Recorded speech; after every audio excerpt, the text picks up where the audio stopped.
Olá a todos, olá a todas, olá a todos. Eu sou Rafael Mesquita, parceiro e colaborador da FLIDES, e eu estou aqui com vocês para iniciar mais uma programação dos seminários FLIDES 2021. Eu sou jornalista, também dirigente sindical e pesquisador da população LGBTI+. É com muita satisfação, minha gente, que vamos mais uma mesa dos seminários FLIDES 2021, um evento da Festa Literária da Diversidade Sexual do Ceará. Eu reforço que, além dessa mesa que você está acompanhando agora, tem muito mais. Dá só uma olhadinha no nosso site, são diversas outras entrevistas, debates, homenagens, toda uma programação feita com muito carinho para você e, obviamente, tudo virtual por conta da pandemia de Covid-19.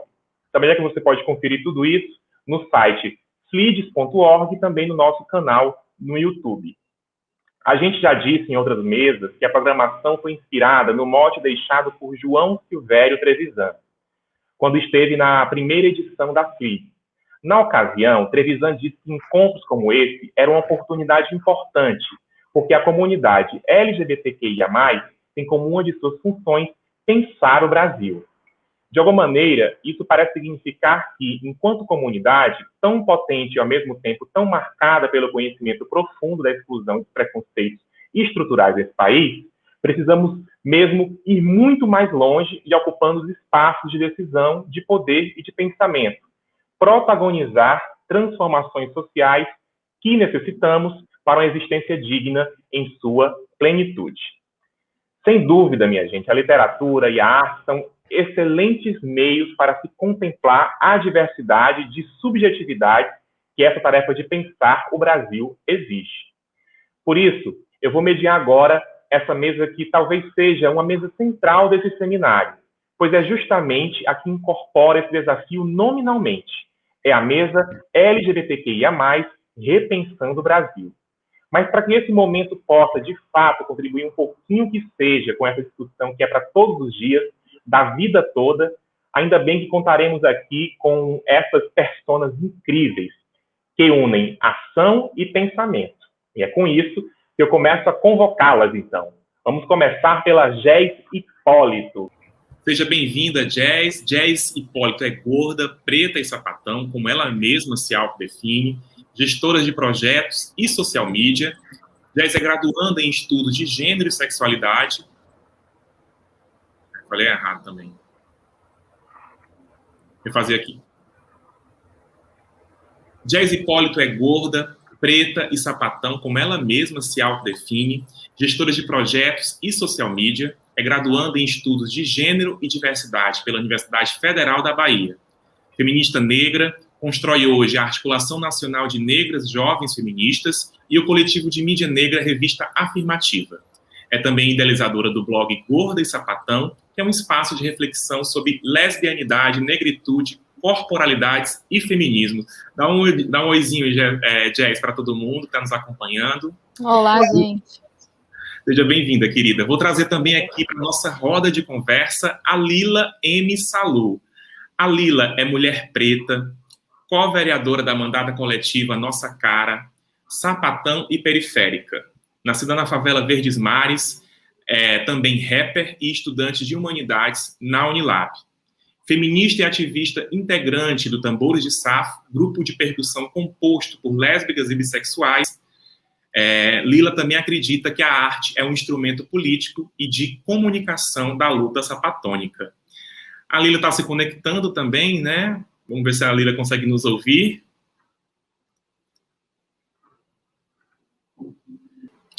Então, a gente vai dar continuidade às nossas discussões enquanto a Lila vai se conectando. Jés, uma das primeiras questões que a gente queria trazer aqui, em termos desse debate, né, LGBTQI+, pensando o Brasil, é saber de você, né, o que falta no Brasil para que as questões que interseccionam raça, gênero e sexualidade, classe social, consigam, de fato, avançar no país. A gente passa por um processo hoje, inclusive, de reacionarismo político muito forte, inclusive quando conquistas históricas desses movimentos, desses agrupamentos sociais, estão sendo questionadas no plano político nacional e como, né, uma horda, né, de assassinos, outros campos políticos, seja municipal ou estadual, também incorporando esse discurso opressor. Queria te ouvir nesse sentido, por favor. Seja bem-vinda, viu? Muito obrigada a todos que estão aqui acompanhando. Quero agradecer primeiro o convite e saudar a todas e todos aí que têm construído a FLIDS. Muito bom participar desse momento tão importante. Bom, é uma questão muito complexa e que eu acho que a gente não tem condições de encerrar aqui, né? E eu também acho que é da ordem do campo social, né? Como um todo, mas as reflexões que eu tenho construído ao longo do tempo, elas são muito fundamentadas na organização das mulheres negras, né? Eu sou uma jovem negra, sapatona, ativista, e construo o movimento de mulheres negras. Já tive experiências com o movimento LGBT em São Paulo, para ser mais exata, né? Que eu vivo em Salvador, mas eu já morei 5 anos em São Paulo.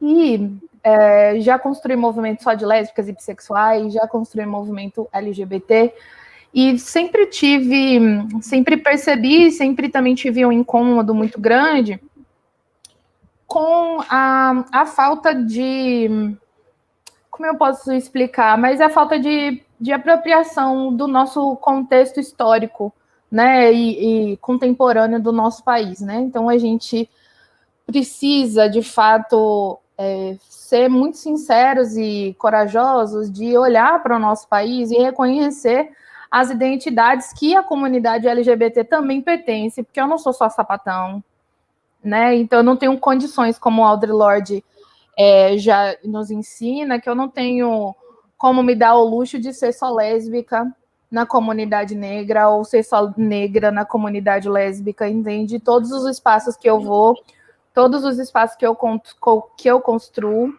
eu carrego esse corpo em todos esses lugares e a discriminação, as opressões, elas vão se interseccionalizando, né? Então, elas vão fazendo esse emaranhado de caminhos que vão atingir meu corpo de diferentes formas. Então, é bem importante que a gente possa realmente olhar para a conjuntura do nosso país de uma forma histórica, de uma forma muito concreta, sabe? Dialogando com o que a gente realmente tem. Então, por exemplo, eu fico muito preocupada, e aí quando eu digo eu estou também me referindo, me respaldando dentro dos movimentos de mulheres negras, a respeito dessa violência política que as mulheres negras têm vivenciado, né, quando elas adentram nos espaços de decisão. Então, Lila está aqui, ela certamente pode compartilhar mais detalhes desses processos, mas com essa onda reacionária tão forte que a gente tem visto de forma tão escancarada, fica muito mais evidente que a gente, de fato, precisa se preparar para poder ocupar esses espaços, porque os partidos políticos não estão preparados e muitos deles nem querem, de fato, encarar essa necessidade de você não ter somente homens brancos, cisgêneros e heterossexuais disputando os cargos, né? Então, muitos partidos não têm, de fato, uma disposição política efetiva de se construir outros formatos de mandatos, né? Então, a gente está aí vendo experiências de mulheres negras, de mulheres trans, de lésbicas, de bissexuais, que têm forjado processos políticos a partir de uma outra perspectiva. Mas a gente sempre esbarra nas mesmas dinâmicas de poder, né? Que é a supremacia branca, que é esse racismo institucional, que é essa discriminação em todos os espaços que a gente circula. E aí, a gente, enquanto movimento de mulheres negras, a gente sabe exatamente que a nossa condição de participação nunca foi possível para o povo negro, menos ainda para o povo LGBT, porque a ordem é heteronormativa, e ela é branca, e ela é classe média, ela é burguesa, né? Então, a gente não a gente não tem condições de se encaixar, né, nessa dinâmica. Então, especificamente para a gente, quanto movimento de mulheres negras, e aí é onde eu fico pensando que a comunidade LGBT precisa, de fato, se apropriar das propostas políticas que o movimento de mulheres negras tem elaborado. Por exemplo, a gente já apresentou em 2015 uma carta para a sociedade brasileira. A gente foi em Brasília, mais de 100 mil mulheres negras ocuparam as ruas de Brasília para dizer o que é que a gente queria para esse país. A gente apresentou, a gente tem essa carta, é possível encontrar lá na internet com muita facilidade. E a gente quer fundar um novo pacto civilizatório, porque não é mais possível ficar em cima do muro, é preciso assumir uma posição, né? Então não dá mais para a gente ficar dizendo que a gente precisa ser diverso, a gente precisa, agora tudo é antirracismo, sim, pretos e pretas e não sei o quê, mas a prática ser completamente excludente, né? Então a gente realmente não está mais afim de ficar jogando esse jogo baixo, né? No sentido de você finge que mente, eu finjo que acredito, e assim a gente vai seguindo. Então, não, a gente de fato tem disputado as narrativas e principalmente disputas ideológicas, que é fundamental para que a gente possa passar por esse momento,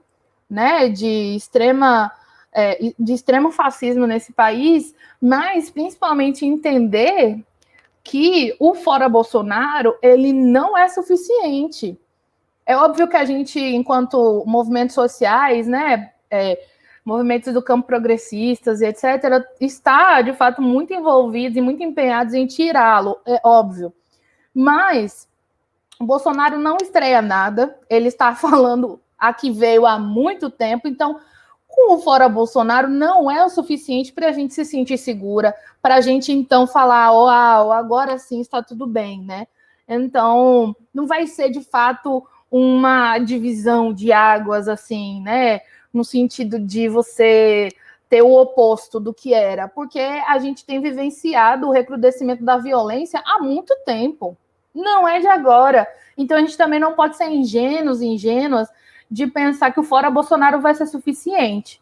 Então, a gente precisa, na verdade, entender que a nossa experiência de opressão não começa com Bolsonaro. Portanto, não vai finalizar com ele saindo da presidência da República, né? Então, a gente tem um caminho muito longo ainda pela frente, mas que pode e deve ser fortalecido através de experiências como a da Mandata Nossa Cara, por exemplo, através de experiências como a Enegreceira Política, que é uma grande organização, uma grande articulação de mulheres negras, para, de fato, fazer esse debate público de incidência para que a gente, enquanto população negra, enquanto população LGBT, se aproprie dos debates, né? E que a gente possa construir as pautas de forma a convergir. A gente precisa convergir em algumas coisas, entende? E aí, o que sempre me incomodou dentro das comunidades, dentro dos movimentos LGBTs, de lésbicas e bissexuais, era muito uma cultura de práticas políticas extremamente calcadas no cristianismo, né? Então a gente sabe que o nosso Estado é laico, mas a prática desse no cotidiano a gente sabe como ele não é laico. Não é laico, porque quando a gente sai na rua com a nossa conta, a gente pode ser agredida, a gente vai ser xingada, a gente vai ser discriminada nos espaços públicos, né, nas câmaras, né, nos espaços de poder, você sempre vê um crucifixo, né? Então, eu percebo que a gente ainda tem esse fundamento cristão nas nossas práticas culturais, o que é muito preocupante, porque a gente também vê o avanço, né, da bancada evangélica, por exemplo, tomando os espaços de decisão e o quanto isso vai impactar na sociedade. Então, além dessas práticas culturais de fundo muito forte, cristãs, né, evangélicas, neopentecostais, né, para ser mais explícita, a gente vai ter um profundo rechaço pelas religiões de matriz africana, pelas práticas, né, de religiões de matriz africana, muito embora todo mundo vá ter a sua espada de Ogum em casa, né, e aí acha que isso pode, né, porque o sincretismo também é algo que nos faz refletir bastante, o quanto também pode ser um instrumento de invisibilização das religiões e todo o poder que emana das religiões de matriz africana. Então, acho que é uma reflexão muito profunda que a gente precisa fazer e me alegra muito estar aqui hoje, dividir esse momento com Lila, com você, Rafael, com todos e todas que estão acompanhando, porque a gente, de fato, precisa mobilizar a nossa comunidade LGBT a se posicionar, e se posicionar no sentido de entender que a nossa luta ela é muito maior e que existe construções já seculares que dão régua e compasso para a gente. Então, a gente não está inaugurando nada. A gente não está inventando a roda. E muitas vezes a gente, nos movimentos sociais, acha que está inventando a roda. Mas nós não estamos. E é bom que a gente não esteja, porque muita gente trabalhou, muita gente lutou, muita gente quebrou a cabeça para propor outros caminhos, né? E aí, a Carta das Mulheres Negras para a Sociedade Brasileira é um caminho, é um instrumento que a gente pode e deve se apropriar, investigar e entender e dissecá-la para entender como é que a gente pode se articular a partir dessas alternativas, né? Porque trabalho sempre teve luta, sempre teve resistência. Enquanto houver opressão, haverá resistência. E as mulheres negras, elas promovem uma proposta de um novo pacto civilizatório para toda a população, não é só para o conjunto das mulheres negras ou da população negra, não. A gente quer refundar um novo marco civilizatório, né, para o conjunto da sociedade brasileira como um todo, porque quando tiver bom para a gente, vai estar bom para todo mundo. Então, a nossa intenção é, de fato, fazer com que cada vez mais as pessoas possam entender essa luta afro-brasileira, de mulheres negras, de lésbicas, de bissexuais, de travestis, de mulheres trans, e que enxergam e identificam o quanto o racismo ele é determinante para você existir ou não no Brasil. É um pouco isso que eu começo aqui nosso diálogo. Muito bem, Jess, muito obrigado. E você fala numa perspectiva que tem muito a ver com o que a gente está tentando desenvolver em espaços de diálogo, né, de encontro, como a Flix, como essa festa literária da diversidade sexual, como esse conjunto de seminários hoje que a gente está realizando. A gente já vem de uma discussão já de algum tempo, né, de que essas lutas elas não podem ser feitas de forma isolada. E até fazendo uma crítica em alguns aspectos de um movimento LGBT que nós já falávamos na outra mesa, de um segmento, né, LGBT que muitas vezes se apresenta muito mais masculinista, branco, né, voltado para a perspectiva de mercado. Então a gente tem que levar todos esses, digamos, ingredientes, né, da formação social em consideração, por isso que a gente fala, inclusive, de luta interseccional e não só, né, de um agrupamento, sem, obviamente, colocar nenhuma dessas identidades ou campos de resistência simbólica em patamar de hierarquia. É isso que a gente está querendo trazer aqui.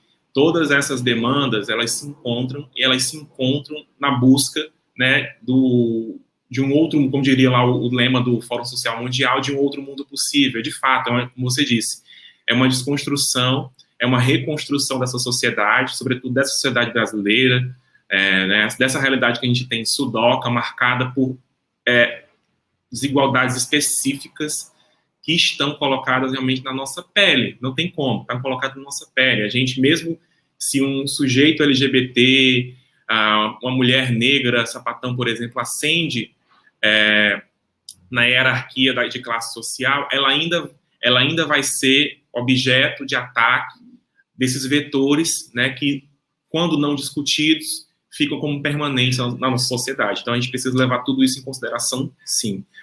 Bem, estou tentando ver aqui, enquanto estava comentando um pouco, fazendo diálogo com o Jazz, se a Lila estava se conectando. Me parece ainda que ela está ainda com a conexão um pouco ruim, Jazz.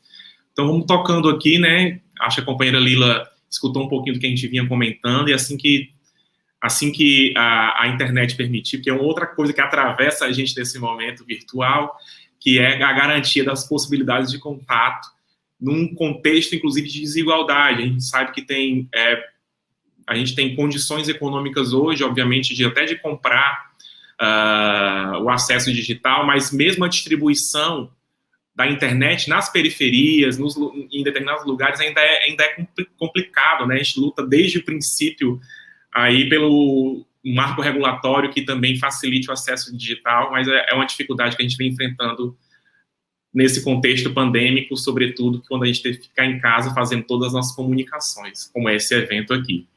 Bom, vamos continuar um pouco essa discussão, falando agora de um outro elemento que é muito presente. Eu estava citando um pouco sobre ele nesse comentário anterior, que é a misoginia. A misoginia no movimento LGBTQIA+, parte do princípio que sim, né? Mas como é que a gente entende essa situação e trabalha ela no sentido de realmente superar esse obstáculo? Eu acho que vai cair muito na esparrela, né, que a gente acaba discutindo, da heteronormatividade, da ciscolonialidade, né, que são elementos que estão muito fortes, que a gente precisa, como você vinha dizendo, Jess, combater de alguma forma. Então, como é que você enxerga as possibilidades, né, de estabelecer um diálogo para a superação da misoginia no movimento LGBT, e até que ponto isso também atrapalha o avanço das próprias políticas desse grande coletivo?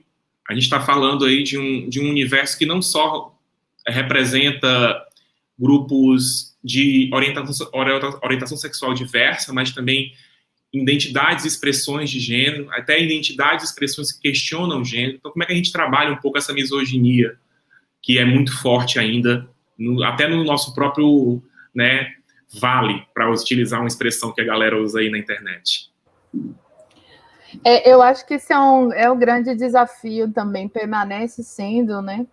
Porque ainda há muita a cultura da gente não entender elementos femininos como algo depreciativo, né? E o que você entende como elementos femininos também, né? Então é extremamente muito demarcado, é extremamente muito heterossexual, muito binário, e que não permite uma livre expressão, né? Então, por exemplo, eu atualmente parei de depilar meu rosto, como vocês podem ver. E isso era algo que sempre me incomodou muito. E eu sempre tive pelos no rosto. Eu tenho pelos no corpo desde muito cedo. Tem um elemento que é a síndrome de ovário policístico, mas ela nunca foi exatamente algo que me preocupou. Então, o que mais me preocupava, efetivamente, sempre foi a aparência, né? Porque quando a gente entra nos espaços, a gente vai ser reconhecido a partir dessa carcaça que a gente carrega. Então, eu tenho percebido que desde que eu deixei meus pelos do rosto crescer, o incômodo das pessoas e o questionamento das pessoas passou a se tornar maior, sabe? No sentido de não conseguir visualizar esse elemento de pelos como uma possibilidade do feminino, né? Ou seja, é algo estritamente relegado ao universo masculino, porque ele vai dialogar com uma masculinidade, com uma virilidade e com uma como eu posso dizer, maturidade, né? Porque quando você tem pelos o menino tem pelos no rosto, ele já está um homem, né? Então, essa é só um exemplo, assim, para a gente poder entender o quanto a misoginia ela está profundamente ligada, né, na cultura, nas representações, nessas imagens de controle. Então, para mim, quanto uma mulher negra, ter pelos no rosto ou até mesmo ter pelos no corpo era sinônimo de sofrer racismo na escola. E eu lembro até hoje de uma vez que eu estava na escola, acho que eu tinha, sei lá, 9, 8 anos, não passava de 10 anos, e eu lembro das crianças fazendo muita chacota comigo, me chamando de macaca por causa dos meus pelos no braço, né? Então, desde sempre foi muito, muito aparente, né? E eu lembro de chegar em casa e simplesmente passar a Gillette da minha mãe. E isso foi muito marcante para mim, porque parecia que eu não era humana, saca? Então, a misoginia e o racismo, eles estão muito entranhados, sabe? No sentido de provocar essa desumanização nas pessoas. E aí, acredito que uma das formas que a gente pode combater essa misoginia é, de fato, reverenciando e trazendo para mais perto, né? Ou até mesmo saindo dos holofotes para que outras mulheres, outras identidades que se consideram femininas ou não, mas que não sejam de fato identidades cisgêneras, heteronormativas, para que ocupem esse espaço, sabe? Então, outras identidades, outras mulheres, outras possibilidades de corpos precisam ter espaço, sabe? E aí é esse momento de você entender o quanto, de que lado é que você joga, e aí se você não pertence a essa identidade, se você não carrega, como é que você, uma pessoa aliada, pode fazer esse processo de fortalecimento? Às vezes é você ser convidado para uma palestra e a depender do tema, você pensar, poxa, tem uma pessoa, uma amiga, uma conhecida que acho que ela falaria muito bem sobre isso. E aí você simplesmente passa a bola, sabe? Talvez esse movimento de circularidade, né, que as religiões de matriz africana tanto prezam, possa demais ajudar a gente a pensar. É isso, o que me incomoda, Rafael, é que a gente está muito num pensamento extremamente eurocentrado de como construir as coisas, sabe? Até mesmo construir movimentos sociais, as hierarquias não permitem que as pessoas respirem, sabe? A gente construindo um movimento social, a gente adoece. Eu não quero construir um movimento social para adoecer, bicho. Eu já estou nessa sociedade que me adoece, saca? Eu quero estar num movimento social que minimamente me trate como gente, sabe? Eu não quero estar nos espaços tendo que disputar pela minha própria vida com uma galera que supostamente estaria do meu lado. Então, isso me incomoda muito. E aí, eu tenho analisado há muito tempo e conversado com outras sapatonas, bissexuais, de movimento que estão organizadas, principalmente no movimento de mulheres negras, porque já tentaram o movimento LGBT, é que vai ter espaço que a gente não vai querer construir e vai ter espaço que nem deve existir, saca? No sentido de esse espaço é tóxico, entende? Então, assim, tem espaços que é melhor que a gente não dialogue, não construa mesmo. Assim, a minha análise tem ido muito para esse lugar de você entender quais são as pessoas que estão fazendo o debate de uma forma aberta, de uma forma propositiva e de uma forma construtiva. Quem é que está a fim de dialogar? E aí eu não estou dizendo que a gente não possa divergir, não possa discordar. Pelo contrário, a gente tem que realmente discordar. Mas a gente tem que ter pontos de conversão, assim, a gente precisa encontrar caminhos que a gente olha aqui. E aí, esses caminhos é a gente entender o ponto de vista político, né? Qual é o seu lugar, a sua perspectiva filosófica política? O que é que você pensa para esse lugar? O que é que você quer dessa sociedade? Como é que você se coloca no mundo, né? Diante do coletivo, não somente pensando em você individualmente, né?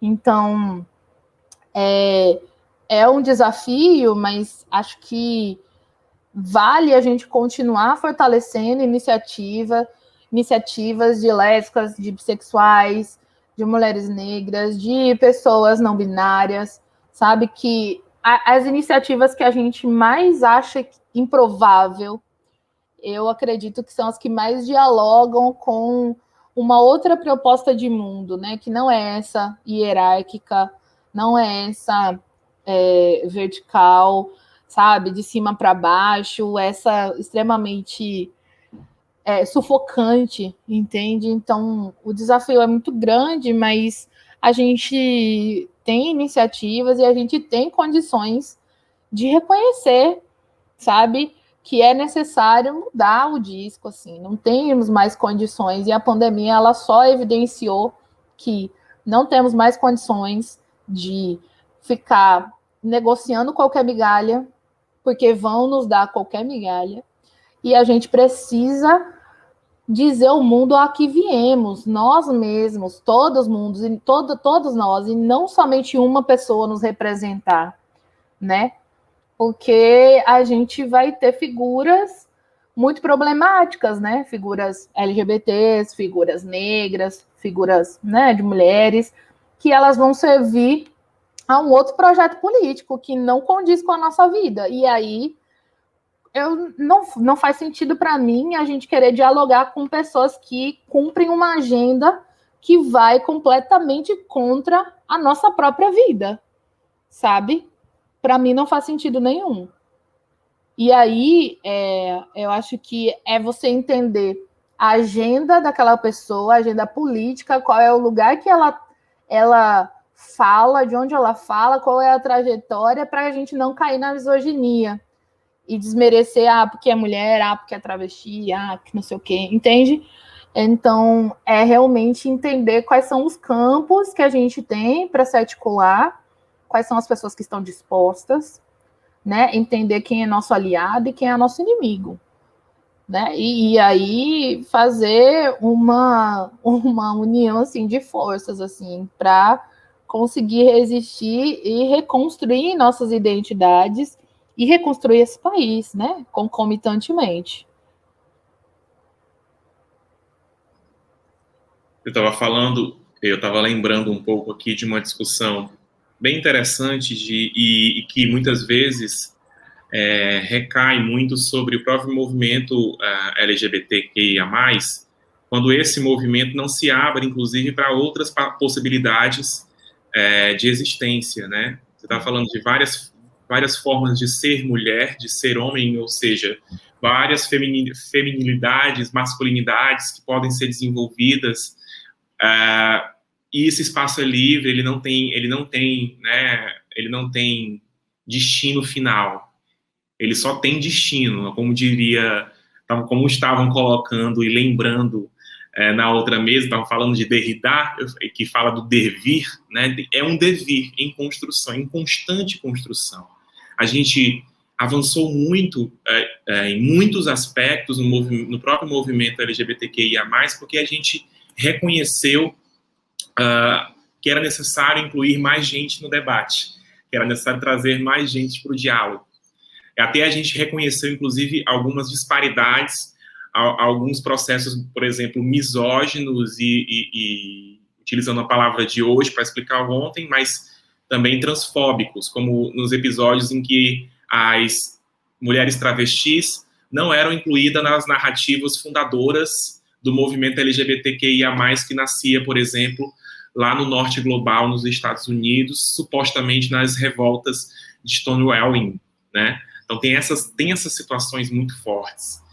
O que você falou também me fez lembrar que onde nós estamos hoje, Terra Brasilis, né, então chamada pelo branco europeu, não foi um espaço que começou a sua história em 1500. É um território, né, é uma área geográfica que já era ocupada por outras populações. Vou dar o nome aqui de uma das populações ameríndias, Guarani Kauá, por exemplo, que já ocupava aqui, mas os nossos vizinhos também, os incas, astecas, populações que já tinham constituído a sua história, já tinham constituído, inclusive, os seus próprios arquétipos, né, de organização, sejam eles tribais ou de civilizações, estados, cidades-estados, que nunca tiveram contato, por exemplo, a não ser quando os continentes foram repartidos com as outras populações, mas mesmo assim desenvolveram sua própria história, cultura, medicina e outros espaços que a gente sabe, né, que também foram desenvolvidos para além do referencial europeu. Fiz essa discussão, esse contexto longo, para dizer, por exemplo, que aqui no Brasil existia em alguns grupos populacionais a compreensão de que gênero, nem utilizava a palavra gênero, mas que essa coisa que hoje a gente entende por gênero não era só masculino e feminino. Existia o dois, que hoje né, os teóricos cientistas sociais estão trabalhando com o número 2 para explicar um pouco essa discussão, né, que esse modelo de organização que se tinha nesse período da nossa história, e eu vou chamar nossa história, porque é mais nossa história de brasileiro do que a história que depois vieram implantar aqui. Eles tinham a compreensão de que a pessoa podia ser, uma hora, mais masculino ou feminino, mais feminino ou masculino, ou simplesmente não ser nenhum dos dois muito diretamente. Eles compreendiam que tinha papéis ali que hoje a gente chama de macho, fêmea, mas tinha esse outro sujeito, essa outra identidade, essa outra existência que era, né, múltipla, que cambiava, que era fluida. Por que a gente abandonou isso? A gente abandonou isso porque um projeto colonialista, um projeto capitalista de dominação se implantou, vem se implantando, e a gente está aqui hoje, né, enquanto existência, resistindo a ele, afirmando as nossas identidades, as nossas singularidades, num projeto que é, antes de tudo, coletivo, e não de, como você mesma disse, de circularidade, né, de compreender, inclusive, que essa etapa de desenvolvimento tem que ser a partir de uma cosmovisão. Então, esse movimento, né, que a gente está chamando de recompreensão, de reestruturação do Brasil, que é um pouco o objetivo dessa mesa, passa um pouco por essas discussões. Muito bom, Jazz, o debate contigo nesse sentido. Então, a gente está, inclusive, na FLIDES, promovendo esses debates. Essa é a mesa LGBTQI+, Repensando o Brasil. Vamos, então, continuar com outro tópico, Jess, que eu acho que tem a ver com a produção que a gente está observando, sobretudo nesse momento em que, mesmo a cultura mainstream capta, né, de alguma forma, existências mais, digamos assim, insurgentes, representações existenciais, identidades mais insurgentes. E aí, nesse sentido, você que tem hoje, né, um blog que trabalha, inclusive, na própria subversão dessas identidades lésbicas, porque, de alguma forma, né, Jess, a identidade dita, classificada lésbica, ou, por exemplo, no meu caso, uma identidade que é nominada como gay, ela é muito mais ascética, né? Ela é muito mais limpa. É uma palavra que foi importada de algum lugar e não significa muito. Também foi um termo que foi utilizado para, né, atacar, mas aqui no nosso contexto, por exemplo, viado, sapatão, né, caminhoneira, ou mesmo, né, de outra questão, de outro ambiente de ataque, gorda, são questões que são utilizadas como alcunhas preconceituosas que você, por exemplo, no campo artístico, no campo literário, assim como outras tantas, trabalha na perspectiva afirmativa, ou seja, de citacionalidade da palavra, entendendo que o próprio discurso é um pouco performático, né?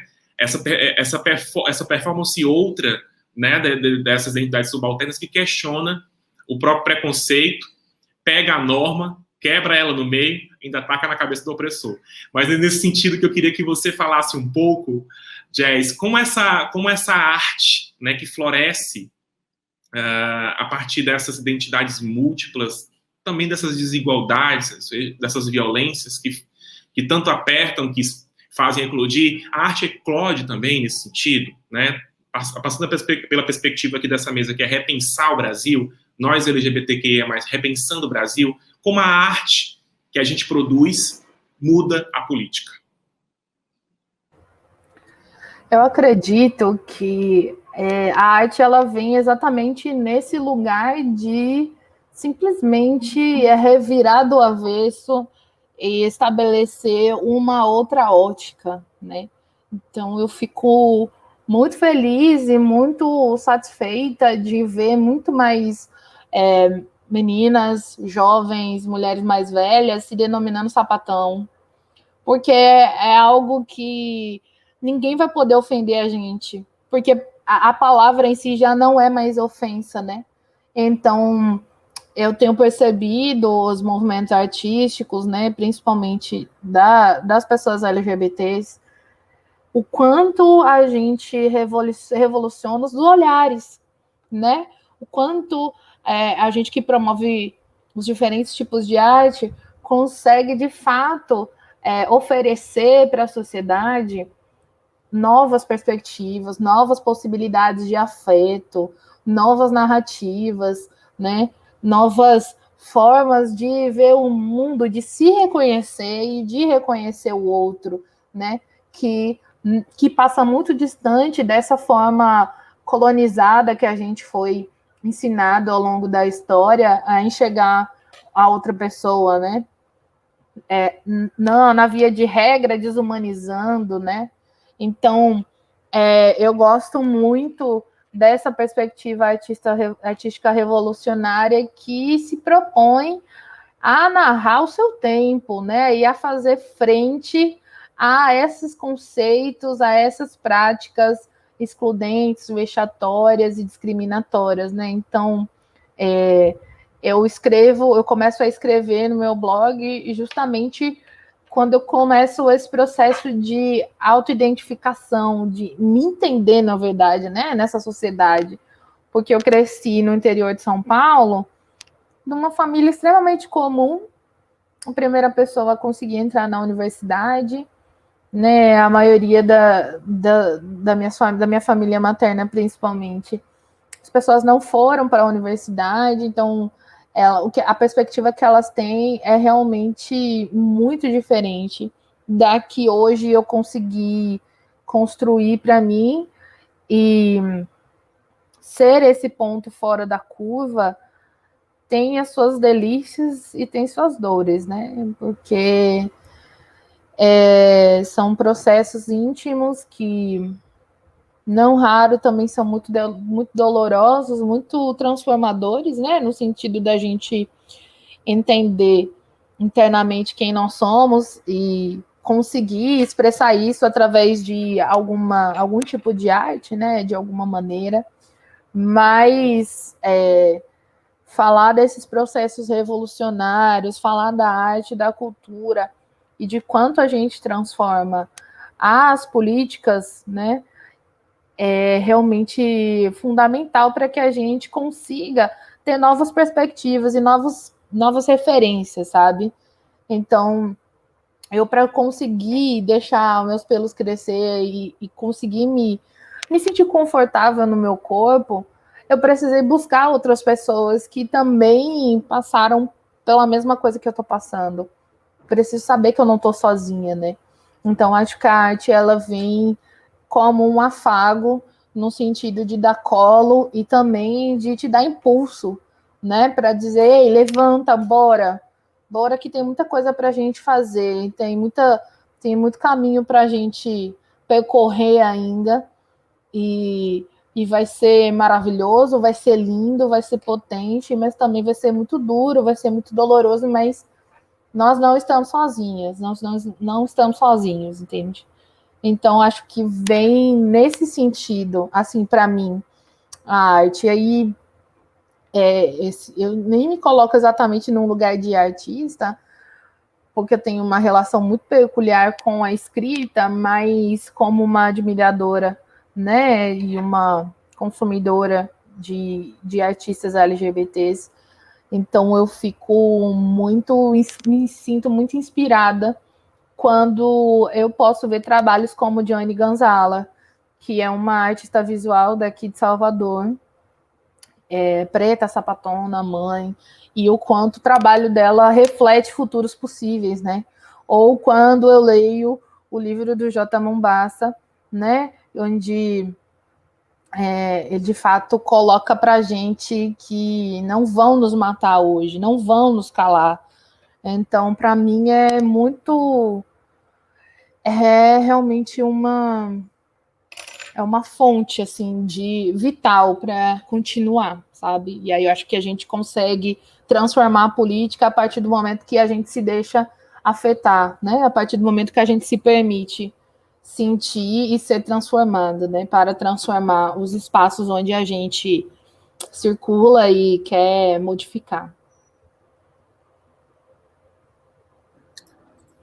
Eu acho que um dos passos que a gente tem que fazer, tem que dar, né, falando de passos, exatamente que passo que a gente tem que dar nesse sentido, é de enxergar o nosso papel também nesse processo de fortalecimento. E aí no campo do consumo, né? De fato, o que eu consumo? Eu enquanto, né, homem, gay, periférico, o que eu consumo? Você, o que você consome? Né? Quem está nos assistindo, o que vocês consomem quando se trata, por exemplo, de arte? Até que ponto, né, a sua forma de consumir, isso vai para vários campos, né? Passa também por sustentabilidade do meio ambiente, até de que forma a sua maneira de realizar o próprio consumo dentro dessa sociedade capitalista, ele reforça ambientes que, de alguma forma, lhe oprimem, né, ou atuam ali junto a uma comunidade solidária de transformação. Também tem um pouco nesse sentido. Muita gente não entende quando falam que eu não vou para bar hétero. Eu disse, eu não vou para bar hétero, eu não vou para um bar aqui que é a menina que gestiona, que é uma mulher preta que gestiona, que eu tenho que ajudar. Eu parto desse entendimento que eu tenho que ajudar a desenvolver isso, até porque, entre outras tantas coisas, a possibilidade da gente sofrer algum tipo de violência e preconceito, ela é quase zero aqui e ela é 100 lá, né? Então tem todas essas circunstâncias também. Então, começar a compreender como é que nós também, para além do que nós dizemos, né, construímos como a gente faz. Eu também não frequento, inclusive bares que eu sei que tiveram, por exemplo, aqui em Salvador teve 2 bares onde amigas e conhecidas minhas sofreram violência lesbofóbica, assim. Não frequentamos, acabou, a gente soube, a gente não vai mais, ou até mesmo lugares que a gente é maltratado, sabe? A gente precisa parar de ter essa cultura da subserviência, né? E achar que aquilo, enfim, que você pode aceitar qualquer coisa. Acho que respeito cabe em qualquer lugar, né? Então, acho que é muito importante a gente falar de consumo, porque, inclusive, a arte no Brasil, principalmente artistas LGBTs, gente, o quanto são menosprezados no circuito, fora do circuito. Anne Gonzalo, essa artista que eu tô falando, procurem saber dela, mas ela é uma artista que fez residência em diversos países da Europa. Quando ela viaja, ela é o supra-sumo, ela é, assim, famosa, as pessoas querem conversar com ela. E, gente, quando aqui o trabalho dela não é valorizado da mesma forma, sabe? Então, até que ponto a gente está, de fato, comprometidos com essa luta, que ela não é só a gente... de fato, entender que o nosso voto, né, nosso voto numa eleição é extremamente importante. Assim como o nosso dinheiro é muito importante, sabe?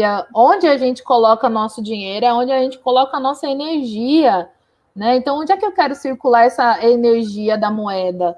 Eu não vou dar realmente para bar hétero, não vou mesmo, não faço a menor questão, assim, e não vou dar para pessoas que, enfim, não promovem um serviço ou um tipo de produto que, de fato, possa dialogar com as coisas que eu vivo ou com as coisas que eu gosto, mas, fundamentalmente, não tenho dado realmente meu dinheiro para grandes empresas, exceto o que a gente não tem como fugir, né? Então, internet, luz, não sei o quê, essas coisas de consumo é muito mais difícil.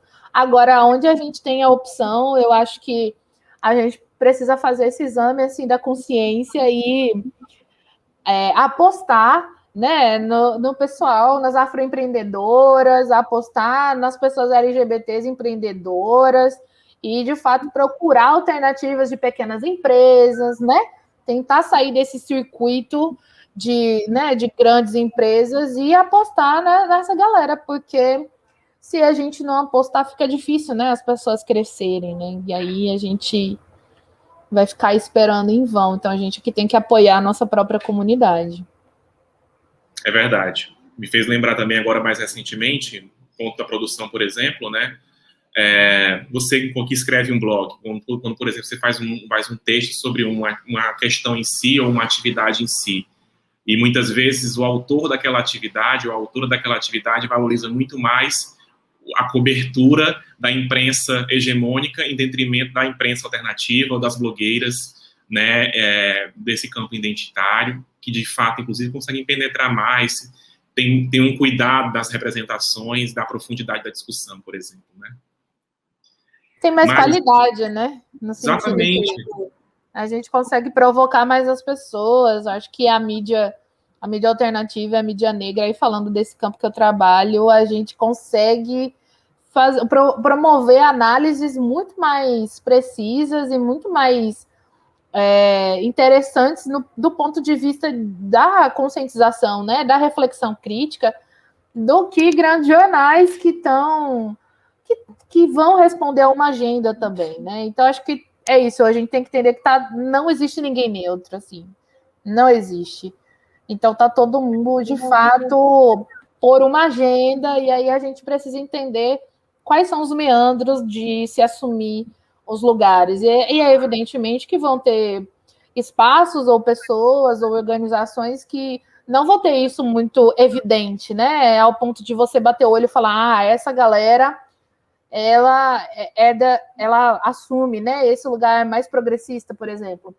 Mas aí a gente precisa, de fato, desenvolver essa expertise de também cobrar das pessoas, né? Assim como acontece nos cancelamentos, né? Que a gente vê muito na internet, a gente precisa ter uma cultura, né? Uma cultura educativa de saber cobrar as coisas e não simplesmente querer que as pessoas sumam da internet, sabe? Eu acredito muito na educação como essa via transformadora, né? Porque não adianta a gente sair excluindo todo mundo, e você vai estar só reproduzindo a mesma lógica que você já está inserido. Então, para mim, isso não é novidade.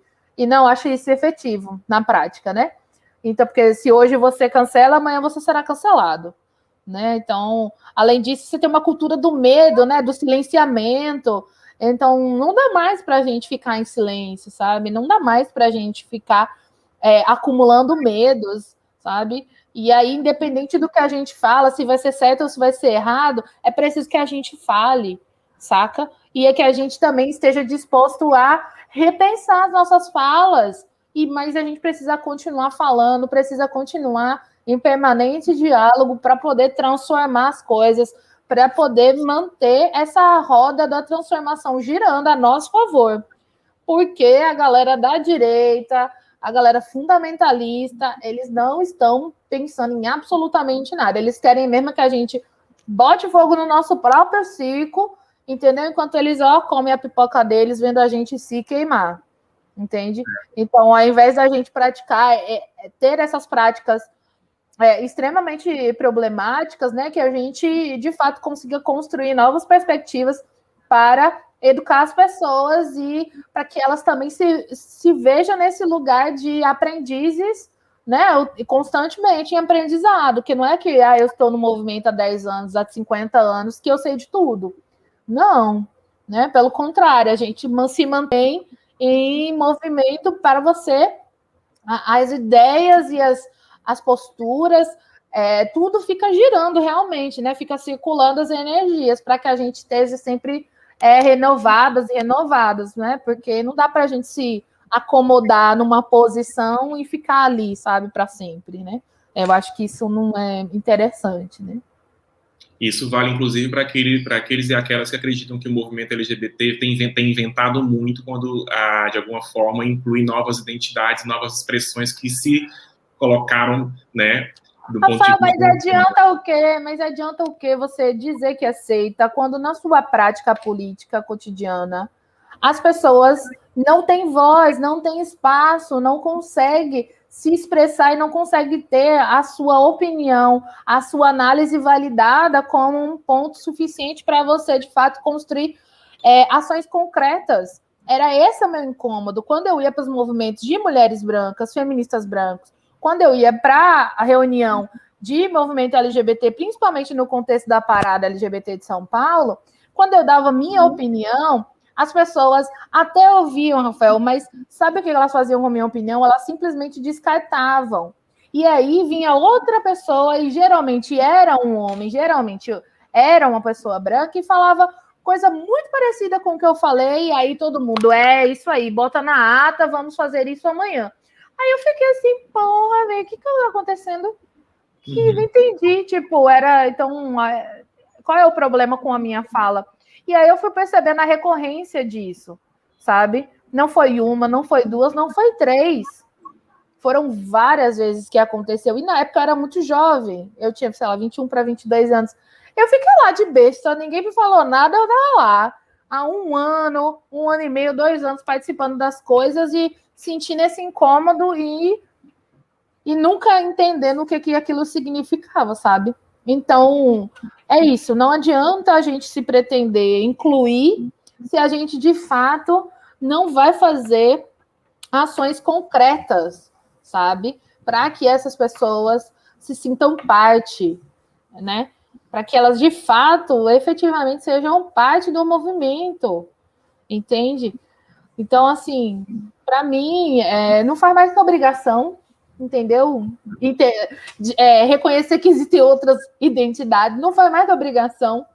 Quer um biscoito? Pode pegar o biscoito, mas, tipo assim, faz mais que obrigação e é o mínimo do mínimo, entende? E aí entender que muitas dessas identidades, muitas dessas pessoas que fogem da caixinha normativa da comunidade gay, LGBT, elas estão construindo resistências, estão construindo novas perspectivas de ação nos seus lugares, nos seus territórios, e inclusive com outros movimentos. Porque esse formato de movimento LGBT que a gente conhece e que a gente também critica muito, na minha perspectiva, ele é muito difícil de mudar, porque as pessoas não querem sair das suas posições de privilégio, Rafael. Verdade. As pessoas não querem largar o osso. Então, meu amor, se você não quer largar o osso na sua cadeira, da sua secretaria LGBT, de mulher, de não sei o quê, não tem problema, a gente vai construir de outra forma. Porque é muito desgaste emocional você fazer disputa de políticas públicas com quem não quer te ouvir, entende? E a gente precisa sentar nas mesas e disputar por outro lugar. Sim. Porque nós somos cidadãos e cidadãs, pagamos impostos igualmente. Então, a gente tem que forjar alternativas. Porque ficar lá batendo cabeça, eu cheguei uma hora que eu desisti. Eu falei, não, que nada, eu vou caçar outro lugar, porque eu estava extremamente cansada, extremamente frustrada com o movimento, achando que nunca ia dar certo, que a gente não ia conseguir nada, que não sei o que lá. Só que, assim, na verdade, eu estava frustrada com as pessoas. Não era só com o movimento em si, né? Mas era com algumas pessoas que acabavam dando a linha geral dos movimentos. E essas pessoas que acabam ocupando as dirigências por longos períodos, elas precisam se rever, Rafael, elas precisam, de fato, dialogar com uma realidade que é latente e precisa sair, simplesmente ficar na retaguarda e fazer as pontes que são necessárias para o negócio acontecer, sabe? Então, eu fico muito, muito brava quando a gente fala sobre isso, porque eu não vejo mudança, né? Mas o que eu vejo é essa galera dissidente construindo outras coisas. E aí eu acho que a gente tem que olhar para os coletivos que estão promovendo sarau, estão promovendo programação audiovisual, estão dialogando com coletivos periféricos, estão construindo mandatas coletivas, sabe? Estão realmente promovendo outras culturas dos seus territórios, sabe? Que, enfim, a gente precisa saber que essas pessoas existem e entender onde é que a gente pode ou não contribuir, saca? Então, a gente também recebe aqui a Lila M. Salou, a Lila, que é co-vereadora na mandata coletiva Nossa Cara. Eu queria, inclusive, adicionar que eu fiquei muito feliz que a gente, logo de primeira, né, a primeira vez que nós tivemos um coletivo se apresentando para concorrer no município de Fortaleza, temos conseguido eleger essa representação tão importante que vem quebrando muitas barreiras dentro daquele espaço tão conservador que é a Câmara Municipal. Então, Lila, em seu nome, eu queria aqui agradecer a oportunidade que vocês nos deram de ter, de fato, uma voz, né, LGBTQIA+, negra, periférica, representando a gente, um conjunto de vozes, na verdade, representando a gente na Câmara Municipal de Fortaleza. Lila, você, como eu estava falando, já foi uma das pioneiras nesse formato, né, que facilita, de alguma forma, a reunião de vários agrupamentos sociais. Na sua avaliação, esse conjunto facilita, de fato, a representatividade das minorias, desses agrupamentos que são oprimidos na sociedade? Eu inicio, né, o meu debate sobre participação política no movimento feminista, né, e sempre questionamos nessa ideia de representatividade, né, até porque até então, nas casas legislativas, nas executivas, né, a representatividade era a partir de homens brancos, ricos, héteros, né, e que muitas vezes muito distante da nossa realidade, né. Então, acredito que com as participações coletivas, a ocupação política, né, a partir da coletividade, com as mandatas coletivas, ela se propõe para além de uma representação, né, mais do que ser corpos, né, ter corpos representando dentro da casa, o objetivo maior é conquistar esse espaço que ele seja de fato do povo, né? Porque a gente chama a casa do povo. Mas onde é que está o povo, né? Então queremos estar nas mesas, queremos estar nas recepções, queremos estar nas audiências, né? Então, mais do que representar as mulheres negras, mais do que representar as mulheres sapatão e periférica, o nosso objetivo é garantir que, independente de ser eleito ou não, estejamos nesses espaços, né? Principalmente eleitas, né?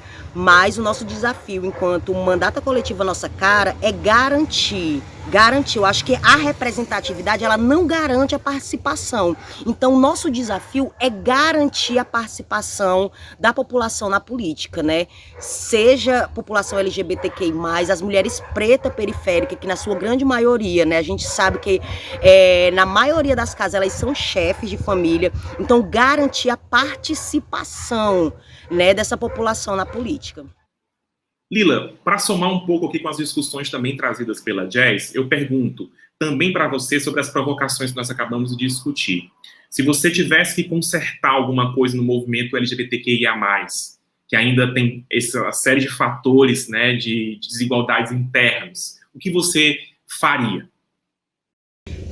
Consertar, eu não sei se consertar, porque assim, né, eu acredito que toda coletividade, né, ela precisa ser hegemônica, ela precisa ter, né, assim, garantir o debate, né, e nem sempre a gente consegue só com flores, né, e eu acho que isso é muito válido, né, assim, quando a gente tem aquele ditado, né, quando tem briga e menina acha estranho, né, mas assim, se eu tivesse a oportunidade, né, de estar construindo, né, o movimento LGBTQI+, desde o seu início, né, com certeza, assim como a minha atuação hoje, né, eu tentaria implicar mais, né, esse movimento com relação ao debate de raça, né, de negritude, com relação ao debate de classe, né, porque a gente sabe que quem se organiza na maioria das vezes é uma galera que tem mais grana e tal, então puxar e garantir esse debate mais periférico, né, e também a questão da masculinidade, né, eu acho que não só o movimento LGBTQI+, isso é uma novidade para a gente de movimento, inclusive, né, ter a masculinidade pautada, né, então priorizar a questão de raça e o debate sobre masculinidade seria a minha prioridade, se eu estivesse lá no início. A gente estava falando um pouco sobre espaços de escuta. A Jazz colocou vários exemplos de quando a voz dela foi, inclusive, né, secundarizada ou não levada adiante, mas a voz de um outro grupo em patamar, né, de desigualdade acima dela, nessa hierarquia, de alguma forma conseguiu ser escutado. Na sua avaliação, há de fato uma solidão da mulher negra nesses campos de representações? A gente não encontra uma solidariedade ou mesmo uma reunião, um apoio nesses espaços de escuta e discussão no próprio movimento? Qual é a sua impressão sobre isso?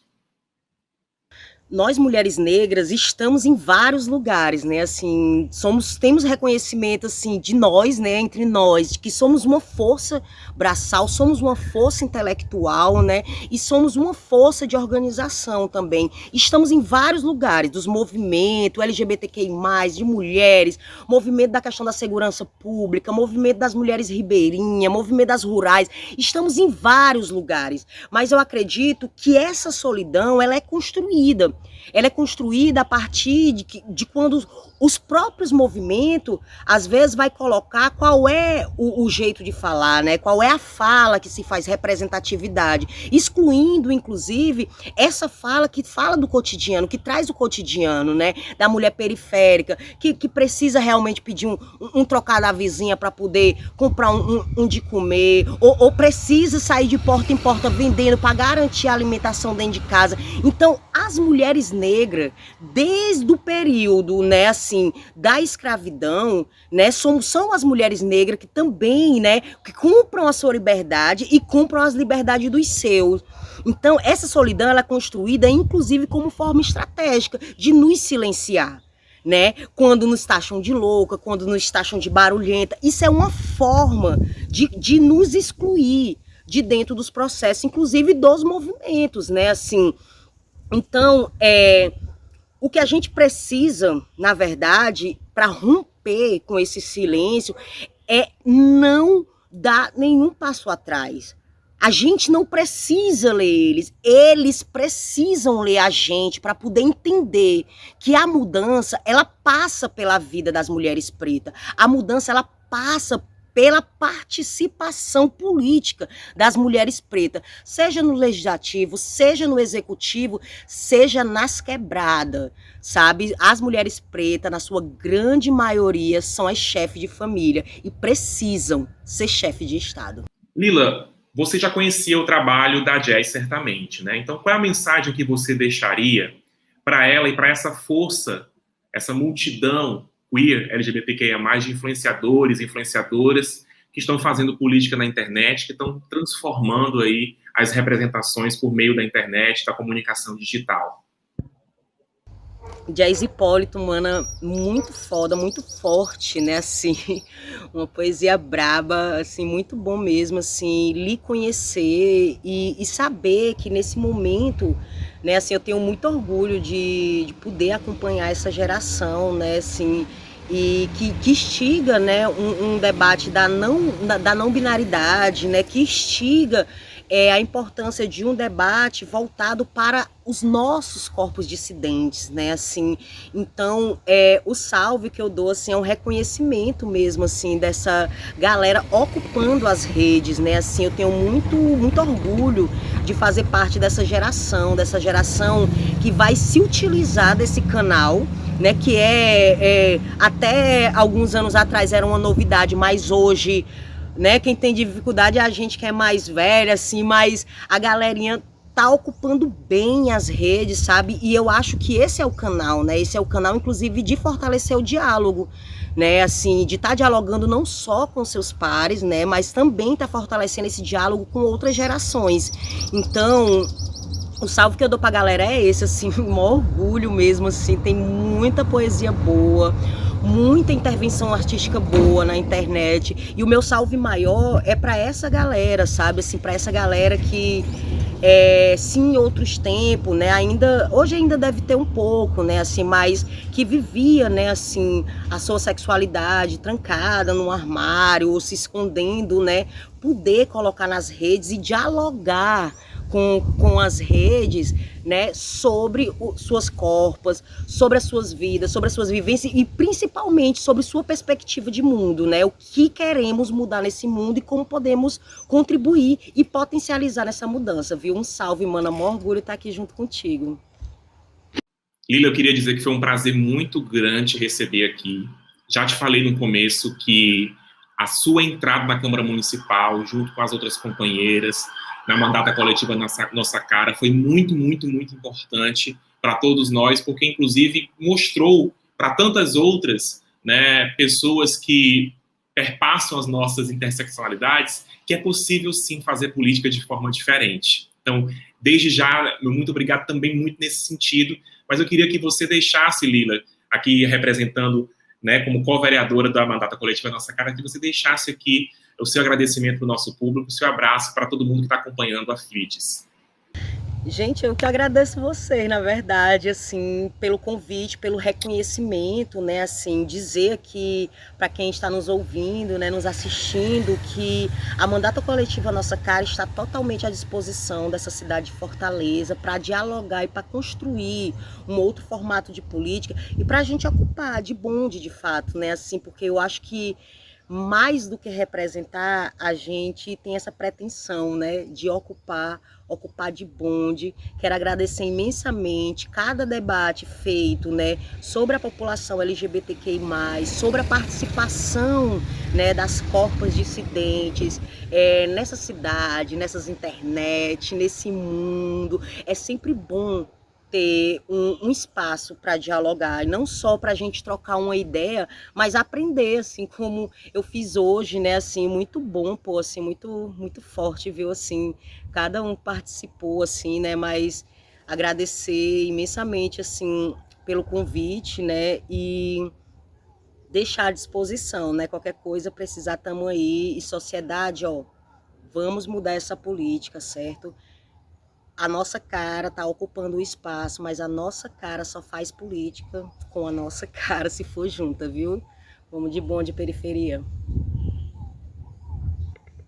Então, Jazz, eu queria muito te agradecer. A gente está nessa mesa que está discutindo a LGBTQIA+, repensando o Brasil, né? E a Jazz Hipólito, que é do blog Gorda e Sapatão, ajudou a gente a debater muito essa temática, ajudou a gente a, inclusive, fazer uma autocrítica, né, Jazz, da nossa própria ação, até que ponto a gente incorpora o que a gente está falando, e também numa perspectiva muito de compreender essas várias nuances que perpassam nossa existência, as várias intersecções das opressões que, de alguma forma, nos identificam, mas também nos espaços onde a gente constrói nossos campos, né, as nossas ações de resistência. E entre elas todas, é esse espaço que a gente está aqui reunido, que é a arte, que é a literatura.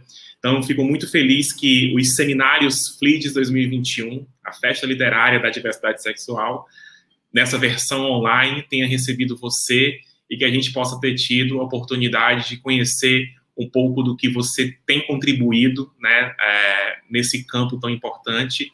E, ao mesmo tempo, se a gente falava lá atrás, né, de alguma forma, de uma sororidade, a gente está aqui compartilhando, às vezes, as nossas dororidades, que é um outro conceito que reconhece as identidades, de fato, sabendo, inclusive, como você acabou de dizer, da solidão, de alguma forma, de alguns grupos que não são ouvidos, que não são representados, mesmo nesses segmentos que a gente está acostumado, né, a militar. Então, fico muito, muito, muito feliz da gente ter produzido essa boa discussão, sobretudo nesse momento em que a gente está reorganizando e se fortalecendo, né, fazendo a nossa resistência ganhar cada vez mais voz. Muito, como você mesma disse, para além do Fora Bolsonaro, para além desse momento dado, mas a gente conseguir, de fato, reconstruir o Brasil sobre as nossas bases. LGBTQIA+, reconstruindo o Brasil. Queria deixar contigo para tu se despedir do nosso público também, Jazz. Muito, muito obrigada, Rafael, muito obrigada à equipe FLIDES pelo convite, pelo cuidado, pelo afeto, pela energia de vocês aqui hoje. Foi muito massa trocar essa ideia. Fico muito feliz de poder colaborar um pouquinho aí com as minhas reflexões que vêm dos movimentos de mulheres negras onde eu construo. Então, eu acredito que a gente tem muito para somar, né, nas lutas. Elas são interseccionais e a gente precisa cada dia mais se reconhecer uns nos outros, né? Então, enfim, fico à disposição aí para outros momentos. Quero realmente agradecer muito e desejar um ótimo seminário aí pela frente, que todo mundo possa acompanhar outras mesas e realmente se engajar, né? E repensar as ações, repensar as nossas construções políticas cotidianas. É isso. Um abraço a todas. Tchau, tchau. Meu abraço virtual para você, Jazz, que aqui trouxe, né, a sua a sua voz e, ao mesmo tempo, um pouco do seu trabalho no blog Gorda e Sapatão. E a gente se despede, portanto, dessa mesa que teve como tema LGBTQIA+, repensando o Brasil. São os seminários FLIDS 2021, são os seminários da festa literária da diversidade sexual. A você que nos acompanhou até agora e a todo mundo que constrói a FLIDS, meu muito obrigado. Um abraço, um beijo e a gente se reencontra em breve em mais uma discussão. Tchau, tchau, gente.